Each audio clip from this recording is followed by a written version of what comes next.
Hello बच्चों, let's read the question. The question says, in this abbreviative diagram, identify the four major plant groups and the key terrestrial adaptation associated with each of the three major branch points. तो question में हमें एक phylogenetic tree दिया है और हमें बोला है कि हमें फोर मेजर प्लांट ग्रुप्स को आइडेंटिफाई करना है और थ्री मेजर ब्रांच पॉइंट्स को आइडेंटिफाई करना है. थ्री मेजर ब्रांच पॉइंट्स कौन से हैं? 1, 2 एंड 3.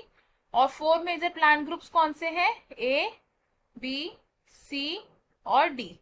तो सबसे पहले क्या करेंगे, इस क्वेश्चन में हम की कॉन्सेप्ट देख लेंगे. तो इस क्वेश्चन में हमारा की कॉन्सेप्ट होगा इवोल्यूशन ऑफ प्लांट्स.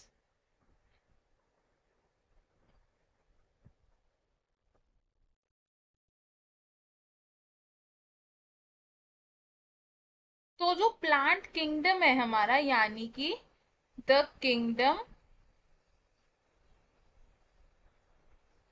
प्लांटे, इस किंगडम प्लांटे में जो फाइलम्स हैं वो कौन कौन सी फाइलम्स हैं? They are algae, bryophytes, pteridophytes, gymnosperms और एंजियोस्पर्म्स. तो प्लांट किंगडम का इवोल्यूशन इन 5 फाइलम्स में कैसे हुआ? Over the course of thousands of years. और जो कॉम्प्लेक्सिटी है प्लांट किंगडम की वो इंक्रीज होती गई जैसे जैसे इवोल्यूशन होता हुआ. तो हम कह सकते हैं कि जो एल्गे है वो क्या है? वेरी सिंपल ऑर्गेनिजम्स है. और जो एंजियोस्पर्म्स है वो क्या है? ये कॉम्प्लेक्स ऑर्गेनिजम्स है. अब जो ये इवोल्यूशन हुआ था ये कैसे हुआ था, एक बार वो देख लेते हैं. तो प्लांट किंगडम के जितने भी मेंबर्स हैं इनके एंसेस्टर्स कौन थे? Ancestral green algae. तो ग्रीन एल्गे से प्रेजेंट डे प्लांट्स का इवोल्यूशन हुआ था. तो सबसे पहले जो ग्रीन एल्गे है इसका एक क्लेड निकला, यानी कि नंबर 1, जिसे हम बोलते हैं एक ब्रांच पॉइंट. तो ये जो नंबर 1 ब्रांच पॉइंट है ये किसे रिप्रेजेंट कर रहा है? Apical meristem and the presence of embryo. Presence of apical meristem and embryo. तो इस ब्रांच पॉइंट से क्या हुआ, जितने भी ऑर्गेनिजम्स डेवलप हुए इसके बाद उनमें एपिकल मेरिस्टेम और एम्ब्रियो की प्रेजेंस शो होने लग गई. अब इस ब्रांच पॉइंट से डायरेक्टली एक क्लेड निकला जिससे कि ये ऑर्गेनिजम्स बने. फिर आगे इस ब्रांच पॉइंट की डाइवर्जन हो गई इनटू 2. उससे जो क्लेड निकला वहां से एक और ऑर्गेनिज्म बना. एंड सेकेंड ब्रांच पॉइंट जब आया, सेकेंड ब्रांच पॉइंट को हम नाम देते हैं presence of vascular tissues. Presence of vascular tissues.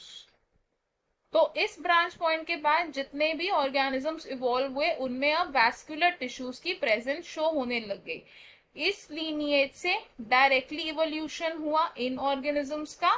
फिर उसके बाद इस क्लेड की डाइवर्जन हो गई और इस डाइवर्जन के बाद एक थर्ड ब्रांच पॉइंट आया जिसे कि हम बोलते हैं presence of seeds. Presence of seeds.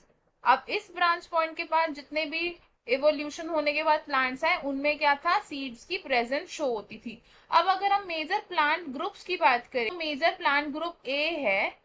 इसमें कौन कौन सी कैरेक्टरिस्टिक्स है? एपिकल मेरिस्टेम प्रेजेंट है, एम्ब्रियो प्रेजेंट है. तो इस मेजर प्लांट ग्रुप को क्या कहते हैं हम? इसे हम कहते हैं bryophytes. Second major plant group, तो इनमें क्या प्रेजेंट है? वैस्कुलर टिश्यूज प्रेजेंट है. तो इन्हें हम कहते हैं सीडलेस वैस्कुलर प्लांट्स, क्योंकि अभी इनमें सीड्स प्रेजेंट नहीं है. Seedless vascular plants.